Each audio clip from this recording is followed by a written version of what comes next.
Child marriage deprives girls of an education and may even put their lives at risk. But efforts are underway to change this practice. We travelled to Mozambique to see how a country with one of the highest rates of child marriage anywhere is fighting to ensure all young girls have a chance of a new future.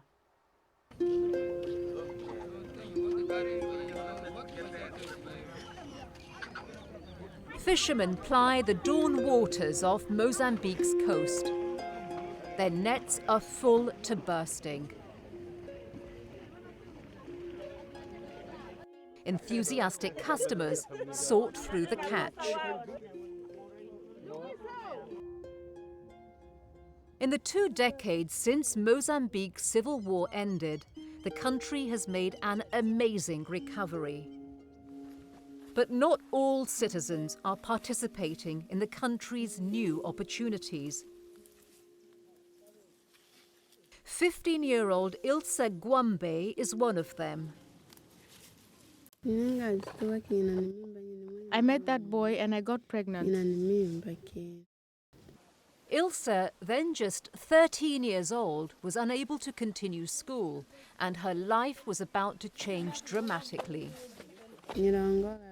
After my baby was born, my parents sent me to live at my boyfriend's parents' place. I was insulted by his parents. I wasn't welcome at all. In rural Mozambique, moving in with a boyfriend's parents constitutes a marriage. More than half the girls in the country are married before the age of 18, one of the highest rates of child marriage in the world. And these girls, like Ilse, are denied the opportunity to get an education and to take part in the country's development.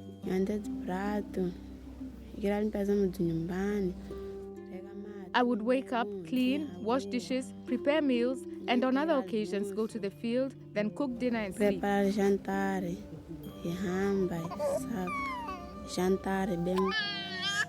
They didn't help me with the baby. They would find him dirty and just look at him. She also lost contact with her closest friends and lost all hope of returning to school.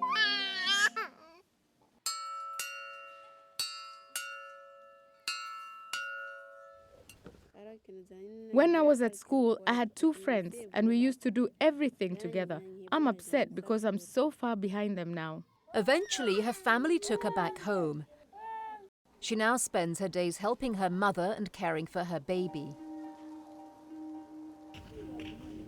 One day, she joins a group of other mothers outside a clinic where a play is being performed. It's about a subject close to her heart.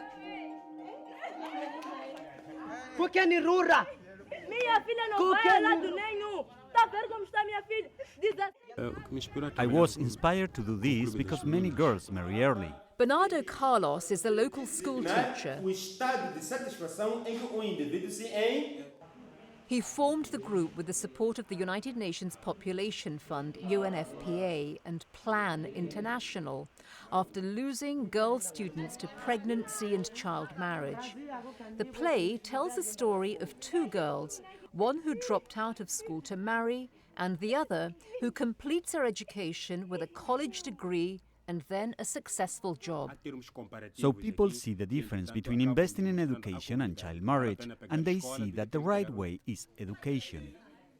Changing mindsets and traditions around the pregnancies and marriages is a slow process, particularly amongst the older generation, many of whom are community leaders, which is why the performers target the elders. They're the main ones who can bring change to their communities.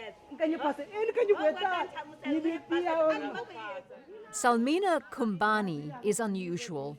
Not only is she one of the few female elders, but she's also seen firsthand the negative impact child marriage has on girls. I think that if the child gets pregnant, she should stay in school, and if the boy loves her, he'll take care of her. Take her to the hospital, and then later they'll get married happily and without having been forced into it.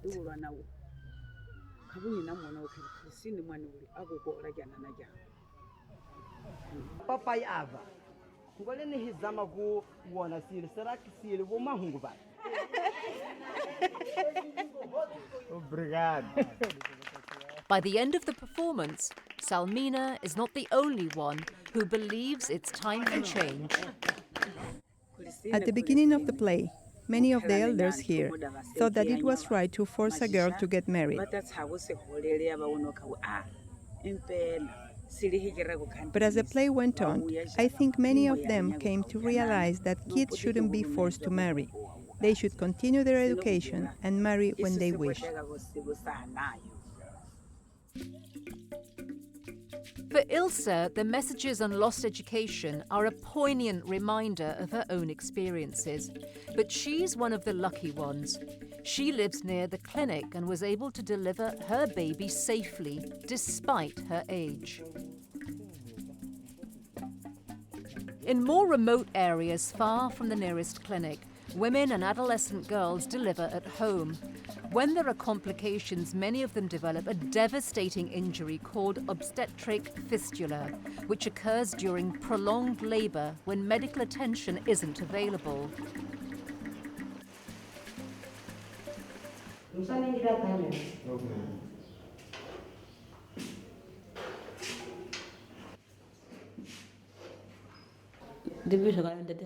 It happened while I was delivering my baby.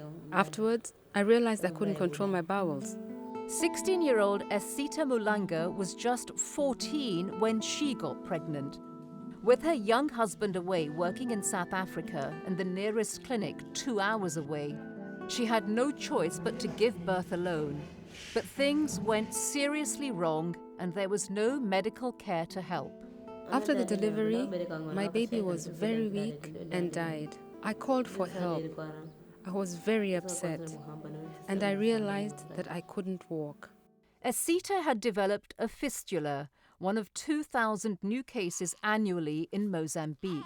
And as with more than 90% of births where a fistula occurs, her baby was stillborn. Tragically, Mozambique has one of the highest incidences of infant mortality in the world. After various failed attempts at treatment, Esita came here to the district hospital in Muzarizi. Dr. Mikake Tembe has recently been trained in fistula repair as part of the UNFPA coordinated campaign to end fistula. Fistula is a big problem in this area, and there are many factors that contribute to this. There is the tradition of mothers giving birth at home instead of at a clinic, and also the distance that women live from the clinics. This life-shattering condition can affect any woman during prolonged childbirth, far from medical care. And in the first 3 months of 2013, Dr. Tembe had already treated almost 20 fistula patients, many of them like Esita, still in their teens. These child marriages are a big problem because the girls are just not prepared for pregnancy. Not only are their bodies not ready, but they are also not able to make the best choices for the baby.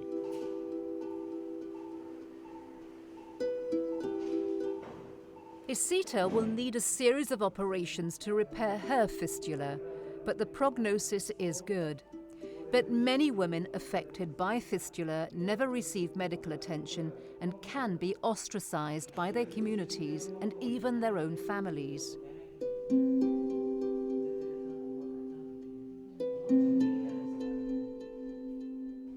These are the drastic situations of having a fistula.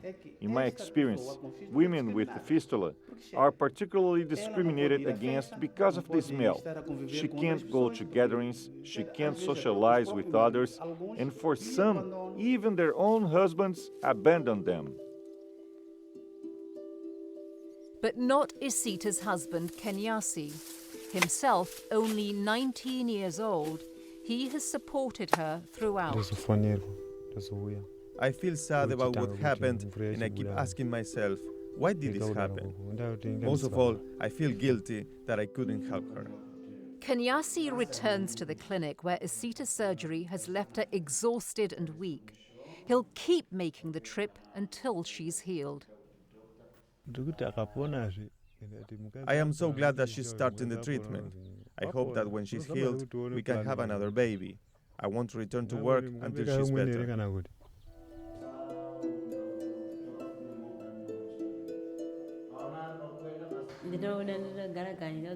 If I get better, I hope I can have children one day. I'd come to the clinic so that I could have assistance and deliver my baby in better conditions. That's what I hope for. And she may get her wish. After successful operations, many women can resume a full life and bear children. For Ilse, her hope is to go back to school. She wants to make up for lost time, to have a career, and one day to be independent. All I want is to go back to school. I don't want to return to my husband. I suffered a lot, and what I went through there was way too much. After school, I will be able to have profession and move on my own.